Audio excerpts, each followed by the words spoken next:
এই দেখো বন্ধুরা, আজকে আমাদের রান্না হয়ে গেছে।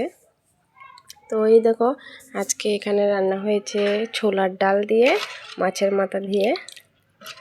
এটা আমার শাশুড়িমা রান্না করেছেন।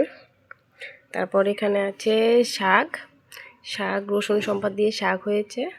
তারপর এটা ছিল কালকের চাটনি, বাসমতি শীতলের চাটনি রাত্রের জন্য করেছিলাম, তো একটু রয়ে গেছে। আর এখানে আছে ডাটা দিয়ে মানে ডুগা দিয়ে আলু দিয়ে আর বাসমতি শীতল দিয়ে একটু মাখা মাখা করে একটু ঝোল কাটাকাটাই। তো এটা খেতে ভালো পাও। আমি তো প্রথম ভেবেছিলাম যে এটা খাবো না, কিন্তু একটু টেস্ট করে দেখলাম যে খুব স্বাদ হয়েছে, তো আমি আজকে এটা দিয়ে খাবো। আর এখানে আছে বেগুন ভাজাগুলো একটু কড়কড়া হয়ে গেছে, এই দেখো। আর এখানে আছে পেঁয়াজ কুচু, তারপর লঙ্কা, এগুলো দিয়ে আজকে আমরা খাবো। তোমরা কারা কারা কী রান্না করেছো অবশ্যই আমাকে কমেন্ট করে বলবে। আর ভিডিওটা ভালো লাগলে লাইক কমেন্ট এবং শেয়ার করবে। আজকের জন্য এতটুকুই, আবার দেখা হচ্ছে পরের ভিডিওতে। টাটা।